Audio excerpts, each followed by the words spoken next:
Auzu billahi minash shaitanir rajim. Bismillahir Rahmanir Rahim. We begin today's program with a recitation of a kirat. Inshallah, I will recite the kirats and we can start. Auzu billahi minash shaitanir rajim. Bismillahir Rahmanir Rahim.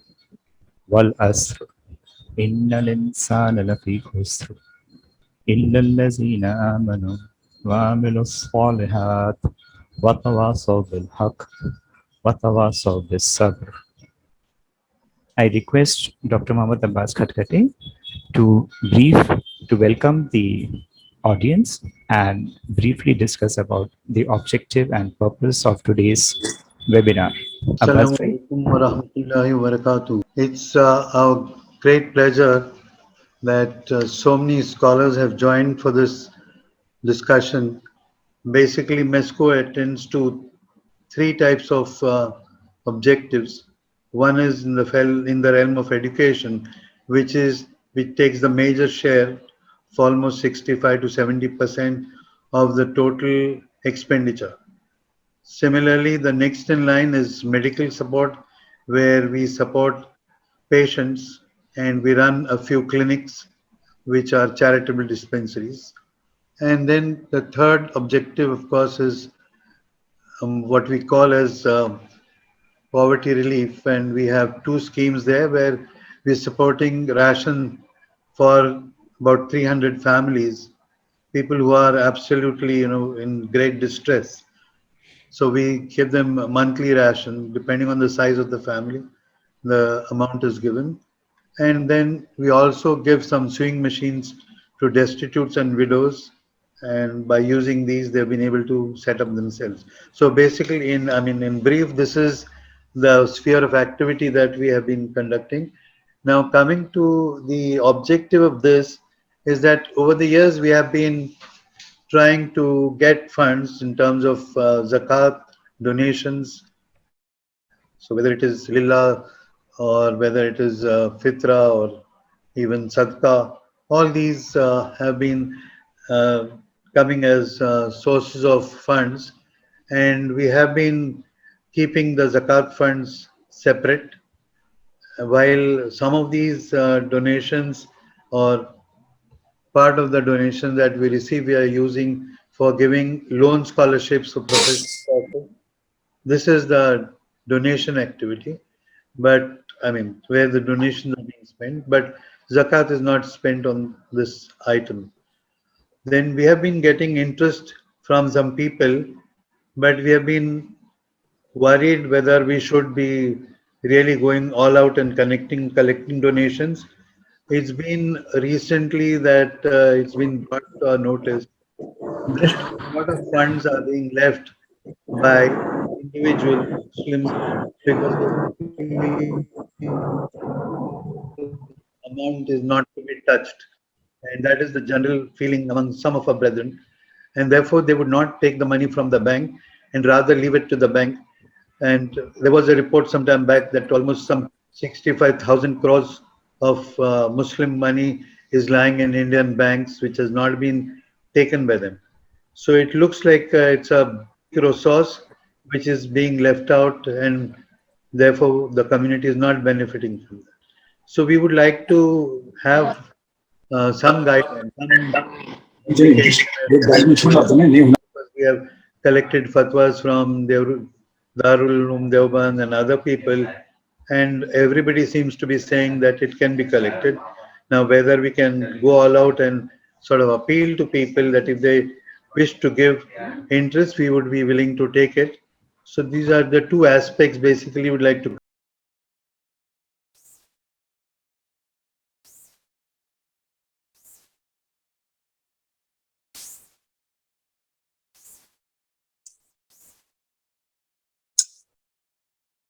السلام علیکم ورحمۃ اللہ وبرکاتہ. الحمد للہ رب العالمین والصلاة والسلام علی سید الانبیاء والمرسلین.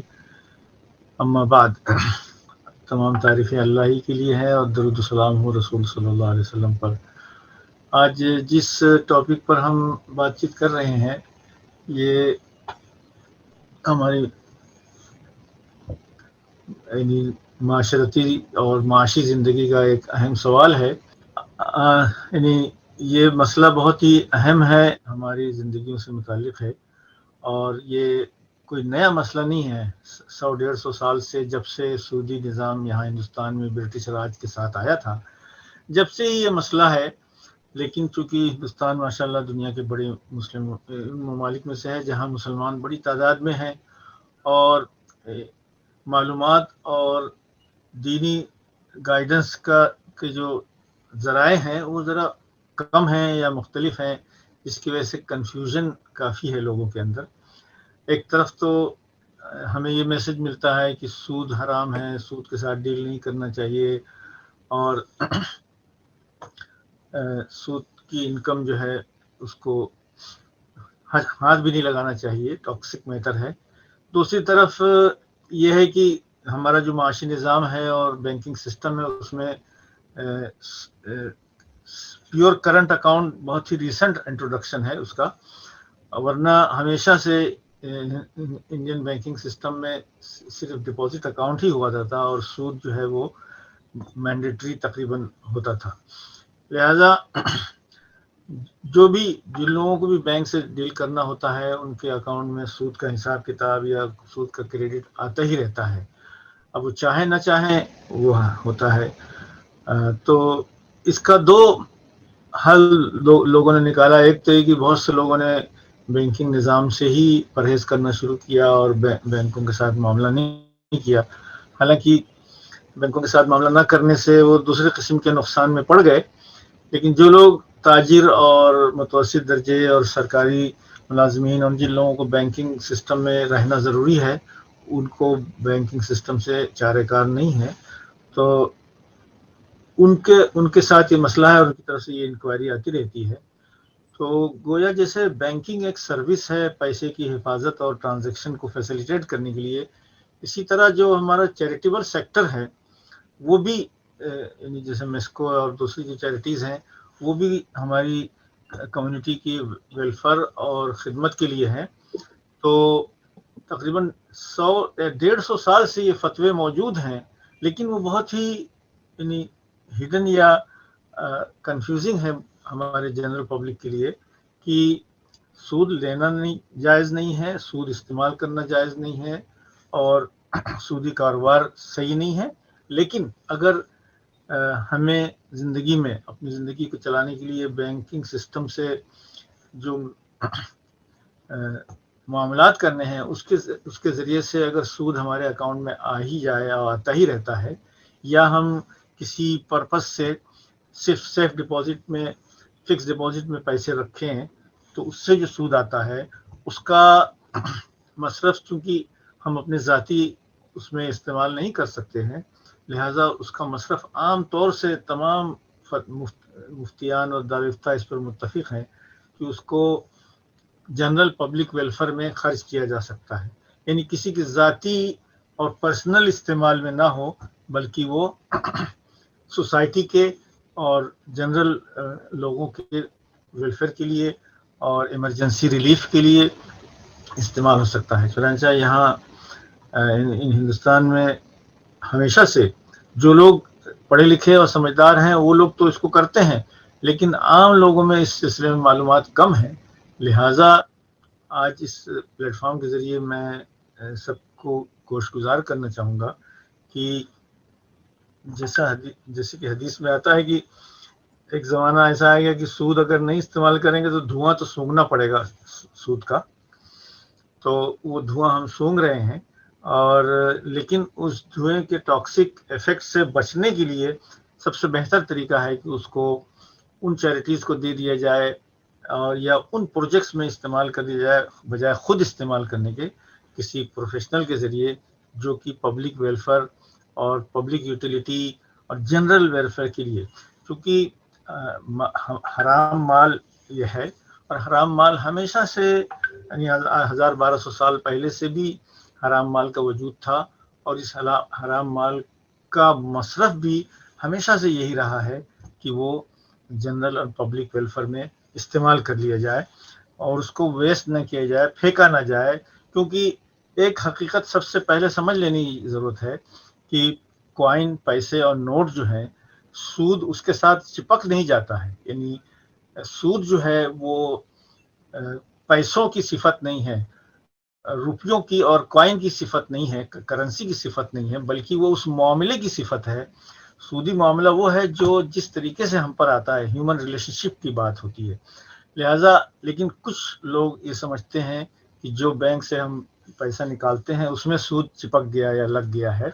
تو یہ سمجھ لیں کہ سود جو ہے کسی یعنی حرام اور حلال ہونا یہ رقم اور پیسے اور نوٹ کے ساتھ نہیں خاص ہے، بلکہ جس طریقے سے وہ نوٹ اور پیسے آپ کے ہاتھ میں آئے ہیں اور جس طریقے سے اس کا استعمال کرنا ہے وہ اس پر شرعی حکم نافذ ہوتا ہے. اس کی مثال ایسی ہے جیسے کہ اگر کوئی ٹاکسک مٹیریل ہمیں ہینڈل کرنا ہو تو سوائے پروفیشنل کے اور جو لوگ جانتے ہیں اس کے علاوہ ہر آدمی اس ٹاکسک مٹیریل کو ہینڈل کرنے سے اس کے اپنی انگلیاں جلنے کا خطرہ ہے. لہذا یہ ہونا چاہیے کہ خود اپنے آپ کو اپنے ذمے نہ لیں ان سب چیزوں کو ہینڈل کرنے کا. چنانچہ جو فتاوی ہمیشہ آئے ہیں کہ بلا ثواب کی نیت کے اور اپنے اوپر سے یعنی ذمہ داری ہٹانے کی نیت سے اس کو کار خیر اور رفاہی کاموں میں دے دیا جائے تو یہی ایک مصرف ہے سود کا. اس کا بینکوں میں چھوڑ دینا یا نہ لینا یا خود استعمال کرنا ٹیکسوں کے اگینسٹ اور دوسری چیزوں کے دوسری پبلک جو ڈیلنگس ہیں، یہ لوگوں نے اس کے لیے بہت سارے لیوے نکال رکھا ہے جو کہ صحیح نہیں ہے. بہتر یہ ہے، تقوی کا تقاضا یہی ہے کہ ہم سرکار جو چیریٹیز ادارے ہیں ان میں جو لوگ ذمہ داری کے ساتھ اس کو صحیح مصرف میں صرف کرنے والے ہوں ان کو دے دیا جائے. یہ گویا ان چیریٹیز کی طرف سے مسلمانوں کے لیے، عام مسلمانوں کے لیے، سیونگ کرنے والوں کے لیے ایک سروس ہے کہ گویا ان کے بہاف پر یہ اس مٹیریل کو اور اس امت کی رقم کو یعنی خرچ کرنے اور استعمال کرنے کے لیے گویا وہ سروس پرووائڈ کر رہے ہیں. تو اور بجائے اس کے کہ ہم خود اس کو ہینڈل کریں یا خود اس کو سرو کرنے کی کوشش کریں تو اس میں بہت ساری یعنی جیسے اردو میں کہا جاتا ہے کہ ہوس چھپ چھپ کے سینے میں بنا لیتی ہے تصویریں، کہ وہ لوگ پھر اس کو مختلف کاموں میں جسٹیفائی کر کے استعمال کر لیتے ہیں اور سود کے نقصانات سے بچ نہیں سکتے ہیں. لہذا سود کے نقصانات اور اس کی جو سائیڈ افیکٹ ہیں، بے برکتی ہے، اس سے بچنے کا بہترین طریقہ یہ ہے کہ اس کو جنرل پبلک اور ویلفیئر کے لیے استعمال کر لیا جائے.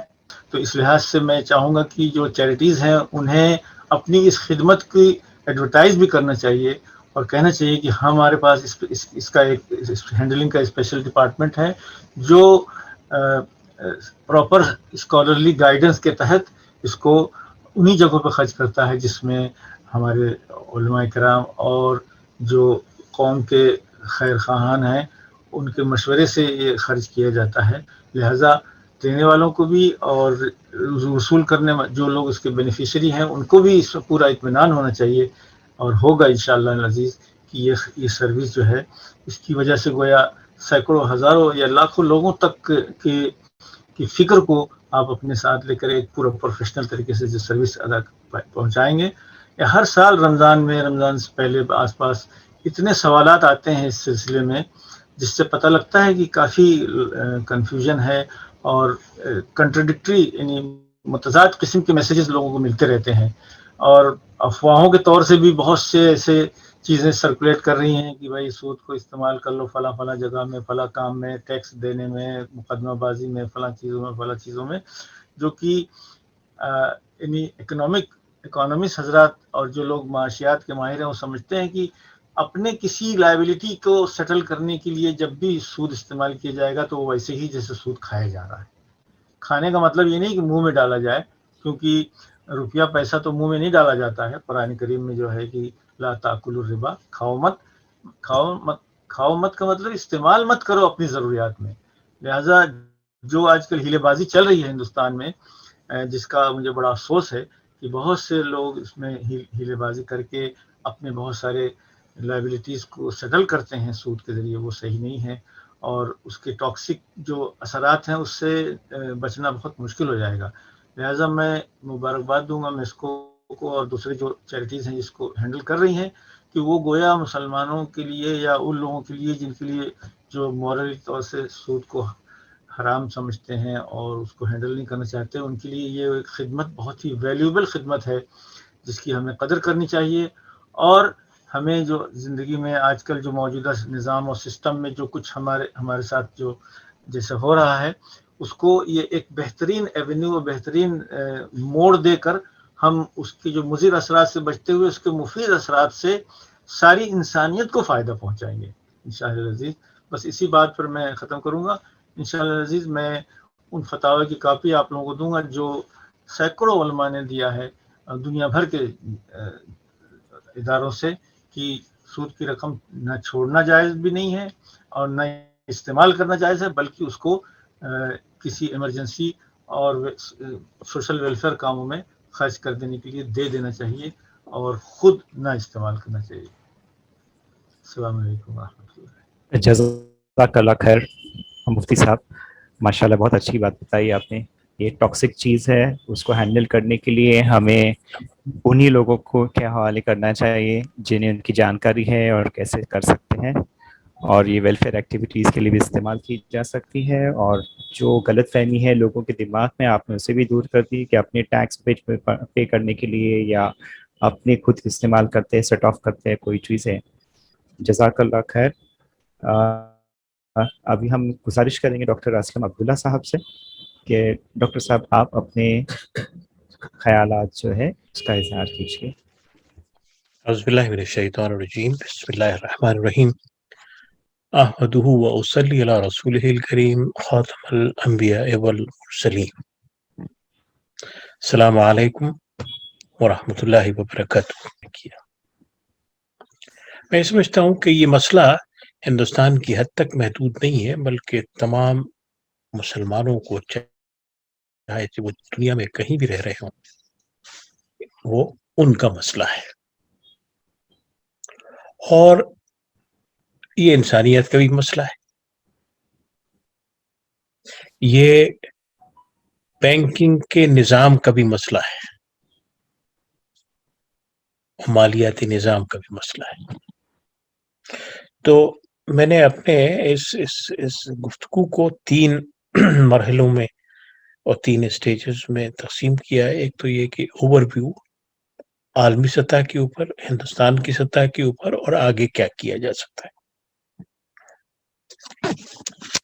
دنیا میں تقریباً 25,000 لائسنسڈ بینکس ہیں اور 60,000 کوازی بینکس ہیں، کریڈٹ یونینز ہیں، ہاؤسنگ یونٹس ہیں، جہاں یہ کاروبار ہوتا ہے لین دین کا سودی نظام کے اوپر.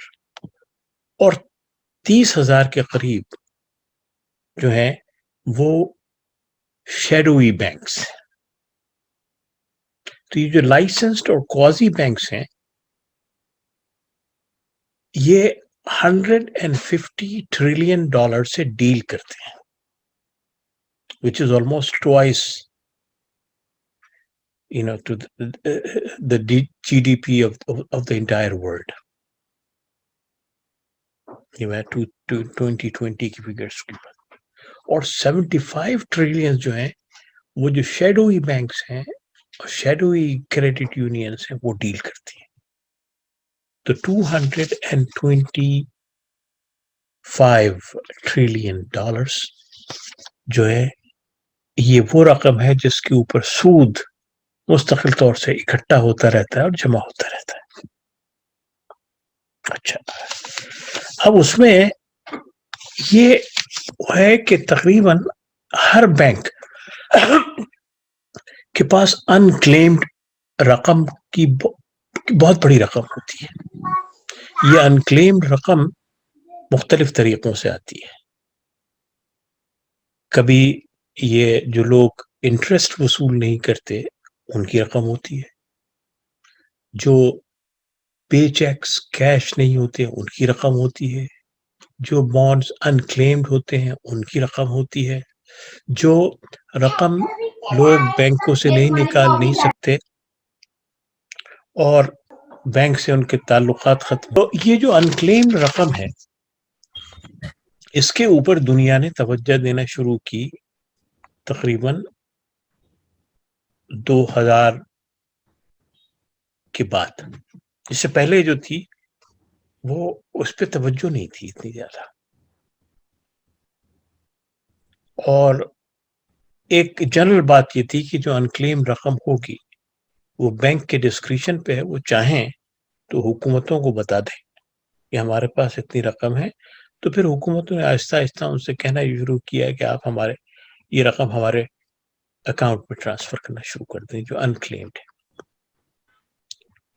ہندوستان میں 2013 سے اس مسئلے پہ بات شروع ہوئی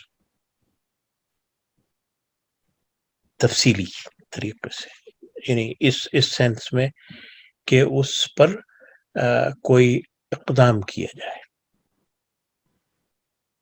اس سے پہلے کچھ اسٹڈیز تھیں جنہوں نے ہم کو یہ بتایا تھا کہ ہندوستان میں ایک بہت بڑی رقم جو ہے وہ استعمال نہیں کی جاتی اس لیے کہ انکلیم رہتی ہے.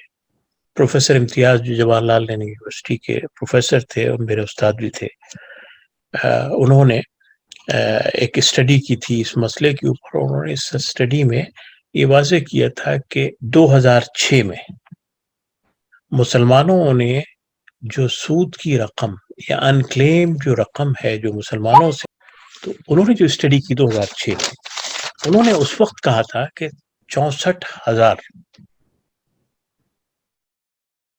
کروڑ روپے مسلمانوں کے انکلیمڈ ہیں ہندوستان کے بینکس میں. ہندوستان میں 91 بینکس ہیں اور ہر بینک کے پاس 1,000 سے لے کے 24,000 تک کی کیا کہتے ہیں شاخیں ہیں. اور ایک رف ایسٹیمیٹ کے مطابق ہندوستان کی 80% آبادی جو ہے اس کے بینک اکاؤنٹس ہیں. یہ حکومت کی فگرز ہیں، ہو سکتا ہے مسلمانوں کی فگرز اس سے کم ہوں، لیکن مسلمانوں کی ایک خاصی بڑی تعداد جو ہے وہ اس بینکنگ سسٹم میں پوری طرح سے انوالو ہے. اور براہ راست یا غیر کیا کہتے ہیں انڈائریکٹلی سودی نظام کا اثر زندگی کے ہر شعبے پہ ہے. کوئی چیز اس دنیا میں اس وقت ایسی موجود نہیں ہے جو اس سود کے اثرات سے محفوظ نہ ہو. خود اسلامک بینکس جو ہیں ان میں بھی یعنی وہی شرح چلتی ہے جو کہ عام مارکیٹ کا حصہ ہوتی ہے، بس لینے اور دینے کا انداز مختلف ہوتا ہے اور اس پہ وہ موضوع گفتگو نہیں ہے.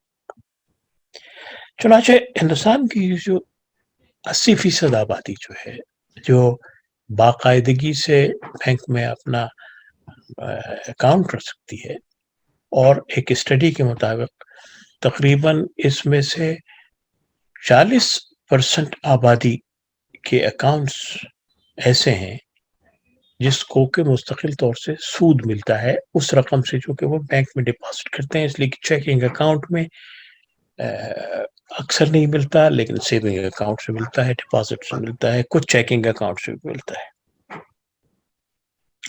اب جو اسٹڈی ہوئی اس نے یہ بتایا ہم کو کہ 2017 میں تقریباً 32,000 کروڑ روپیہ جو تھا انکلیم تھا. حکومت نے 2014 میں یہ کہا کہ ہم اس مسئلے کو اس طرح سے حل کریں گے کہ اگر ڈپازٹ 10 پہ جو سود ہے جو انکلیم بنی ہے وہ 10 سال تک کلیم نہیں کیا گیا ہے ہندوستان میں، تو وہ رقم ایک ادارے کو دے دی جائے گی. اور اس ادارے کا نام انہوں نے کہا کہ ڈپازٹرز کیا کہتے ہیں ایجوکیشن اینڈ اویئرنیس فنڈ. 2014 میں یہ اسکیم انہوں نے قائم کی. اب انہوں نے ایک اور نئی ایجنسی کو بھی اس میں شامل کر لیا ہے جس جو ہے کہ سینئر ویلفیئر فنڈ. تو یہ جو 2 فنڈ ہیں وہ کہتے ہیں کہ یہ رقم ان کو دے دی جائے، اور یہ تنظیم جو ہے ریزرو بینک، یہ پھر یہ ریزرو بینک کے انڈر میں ہے یہ تو کہ ریزرو بینک جو ہے یہ ڈیسائیڈ کرے گا کہ کون سی ایسا کرائیٹیرین ہے جس کی بنیاد کے اوپر یہ رقم دے دی جائے گی. تو حکومت نے تقریباً 6 آرگنائزیشنز کو ہندوستان کی مختص کیا اور ان سے یہ کہا کہ یہ رقم آپ کو دی جائے گی کہ آپ ان کو کریں. ان میں یعنی بڑی یعنی دلچسپ بات یہ کہ یہ 6 جو آرگنائزیشنز جو انہوں نے آئیڈینٹیفائی کی تھی اور بھی ہوں گی یقینی طور سے، فنڈس کے تو لیے. میں عرض کرتا کہ حکومت نے کچھ گائیڈ لائنز متعین کی ہیں اور یہ کہا ہے کہ جو بھی ان گائیڈ لائن سے پورا اترے گا وہ اپلائی کر سکتا ہے اس ڈپازیٹرز ایجوکیشن اویئرنیس فنڈ، اور وہ ڈیسائیڈ کریں گے کہ کس کو کتنی رقم دے دی جائے گی. تو اب تک جن 6 آرگنائزیشنز کو آئیڈینٹیفائی کیا ہے یہ وہ آرگنائزیشنز ہیں جو بنیادی طور سے گراس روٹس کے اوپر کام کر رہی ہیں، لیکن ان آرگنائزیشنز کی پہنچ کسی مسلم کمیونٹی یا مسلم ادارے کے ساتھ نہیں ہے. ایک جودھ پور میں ہے، ایک کیا کہتے ہیں ناگپور میں ہے. یہ تنظیمیں ہیں جو ہندوستان کی مختلف سیاسی جماعتوں، میں کہنا نہیں چاہتا اوپنلی، لیکن آپ سمجھ لیں کہ یہ ان سے جڑی ہوئی ہیں اور ان کے مفادات کو بھی کیٹر کرتی ہیں. اب اس میں ہوتا یہ ہے کہ یہ جو رقم انکلیمڈ ہے جو 10 سال سے یہ چلی جاتی ہے اور یہ استعمال ہوتی ہے، اور یہ بسا اوقات ان پروجیکٹس میں استعمال ہوتی ہے جو اکثر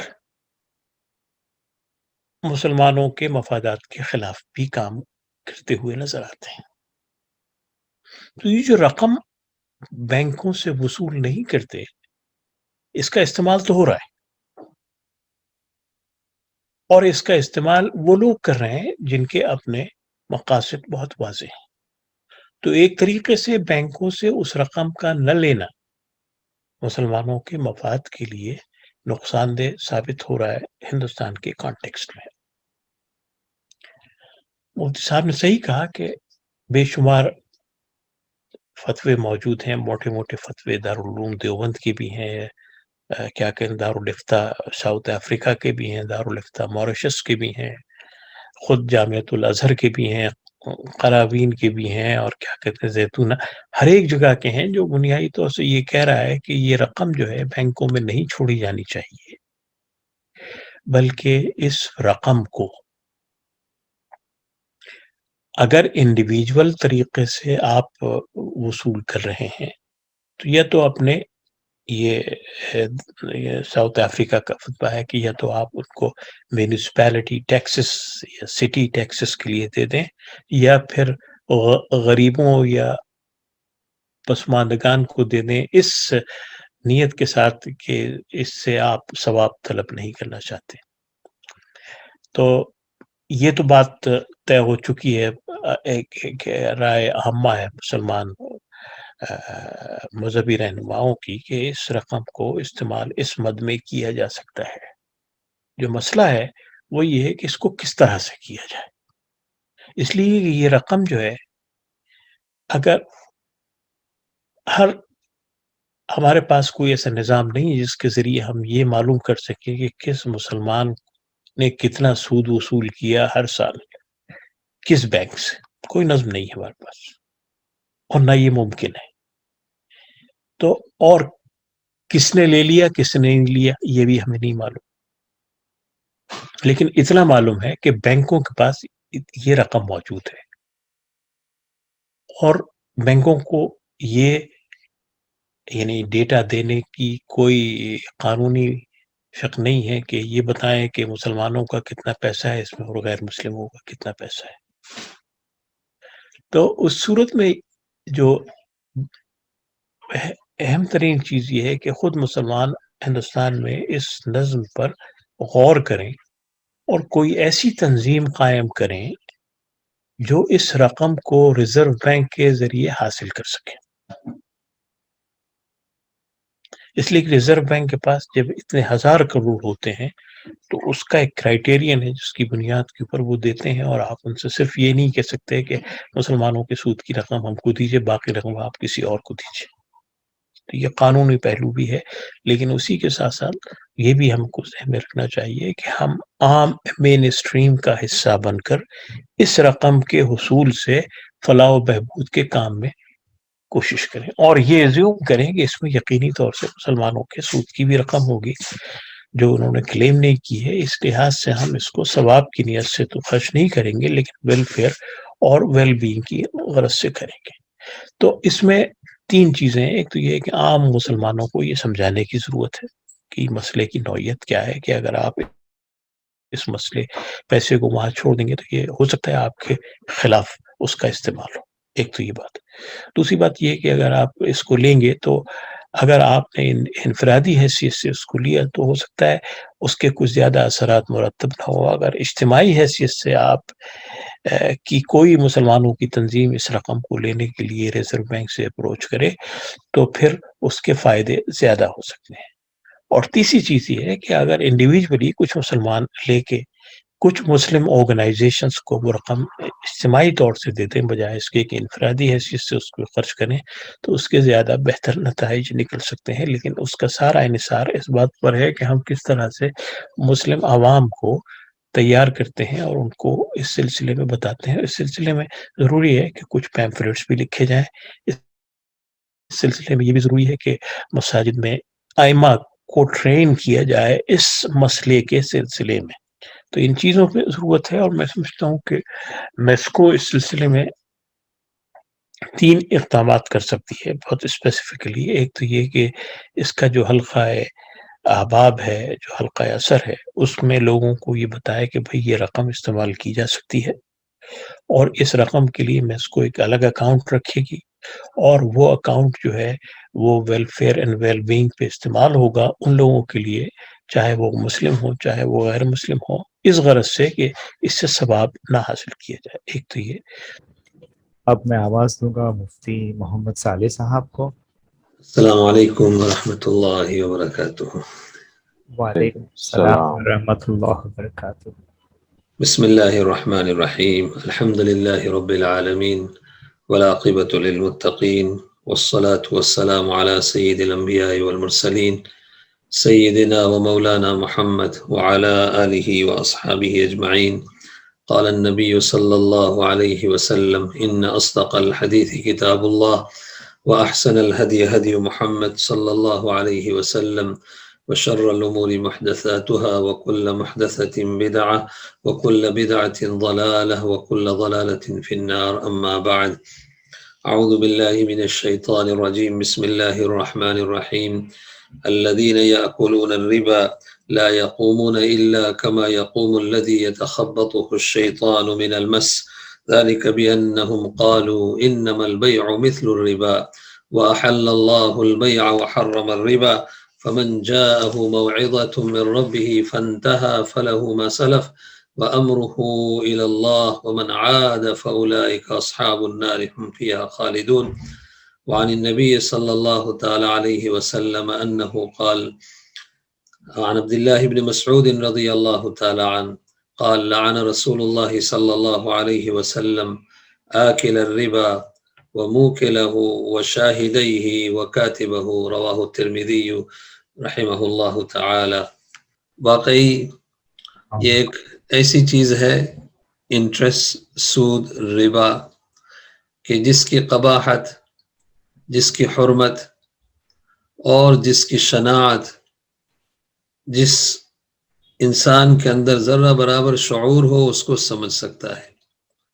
اسلام چونکہ ایک انٹرنیشنل کیا ہے کانسٹیٹیوشن ہے مینکائنڈ کے لیے، اور یہ بنایا ہوا ہے ہمارے اور آپ کے خالق اللہ عز و جل نے، تو اللہ تعالیٰ نے ایسا دستور حیات انسان کو عطا فرمایا کہ جس میں کسی بھی اس کی زندگی کے کونے میں، شعبے میں اس کو تنہا اللہ تعالیٰ نے نہیں چھوڑا ہے۔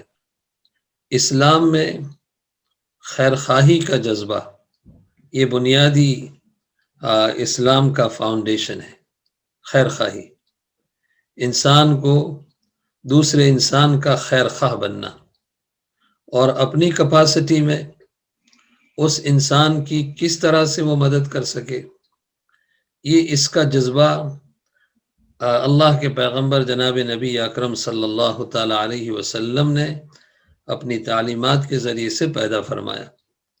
اسلام کا بنیادی پرنسپل خیر خواہی ہے، دوسرے کا تعاون ہے، دوسرے کی مدد ہے۔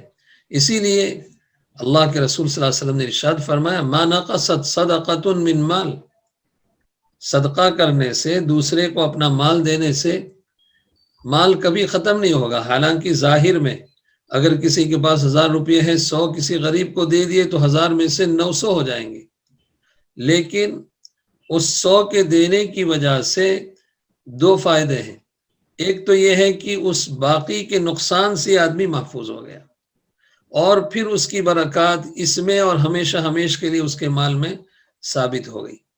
تو یہ اسلام کا نظام ہے، اور دنیا کا جو نظام ہے اس کو ہم اور آپ سمجھ ہی رہے ہیں، دیکھ ہی رہے ہیں کہ اس میں یہ ہے کہ جس کے پاس کچھ مال ہو وہ اس مال کو استعمال کر کے دوسرے انسان کو کس طرح سے چوس لے، اس کو کس طرح سے اور مجبور سے مجبور بنائے، یہ ایک نظام ہے۔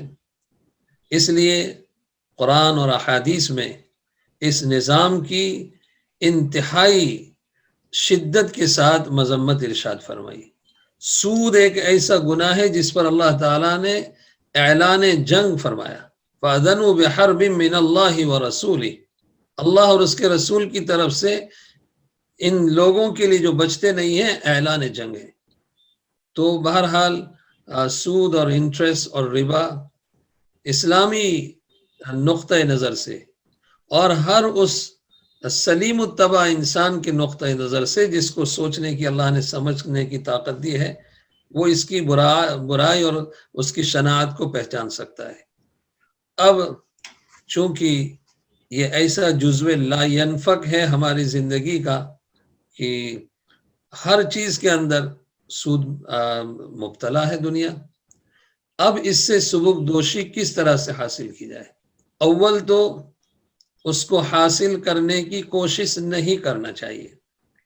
مستقل اس ارادے سے کوئی آدمی بینک میں اکاؤنٹ کھولتا ہے کہ اس کے اوپر اس کو انٹرسٹ ملے گا اور اس کے اوپر اس کو کوئی نفع ہوگا، تو یہ شریعت کے پرنسپل کے خلاف ہے، جائز نہیں ہے۔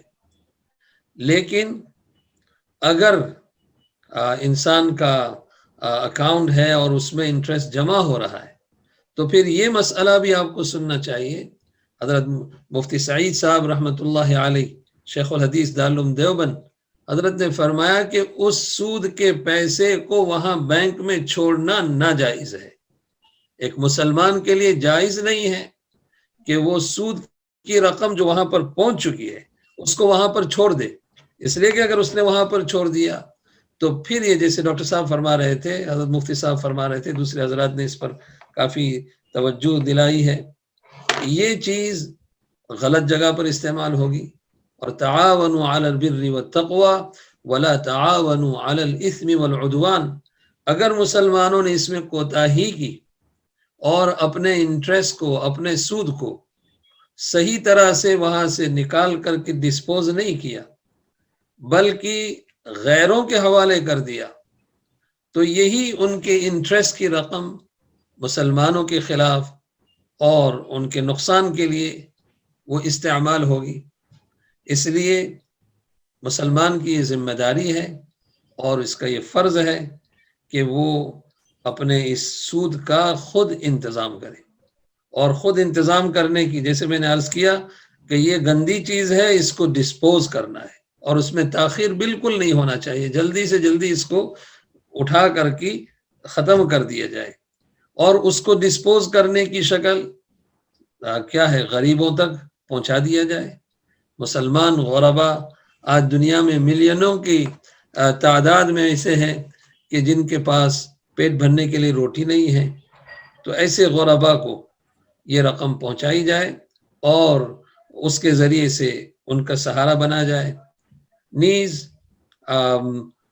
علماء نے اس کے اوپر بھی، اگرچہ اس میں اور حضرات کی بھی رائے ہے، اور لیکن ایک جماعت علماء کی یہ بھی کہتی ہے کہ کسی رفاہی کام میں، کسی آرگنائزیشن کے لیے کیا ہے ان کے ریلیف پروجیکٹ میں جو ایک رفاہ عام اور عام جنرل پبلک کے استعمال کی جو چیزیں ہیں، اس میں بھی علماء کی ایک جماعت نے اس کو اجازت دی ہے کہ اس کو استعمال کیا جا سکتا ہے، اگرچہ دوسرے حضرات اس کے خلاف بھی کہتے ہیں کہ یہ رفاہی کاموں میں انٹرسٹ کی رقم استعمال نہیں ہو سکتی۔ دونوں طرح کی رائے ہیں، اور جہاں تک غریب تک دینے کا مسئلہ ہے تو اس میں تو کوئی سیکنڈ اوپینین ہے ہی نہیں کہ جو آدمی زکوٰۃ کا مستحق بلکہ اس سے بھی زیادہ غریب ہو، جلدی سے جلدی یہ رقم ان لوگوں کو پہنچا دی جائے، اور اسی طرح سے جو رفاہی کام ہے اس میں بھی اس کو اگر استعمال کر لیا جائے تو علماء کی ایک جماعت کے مطابق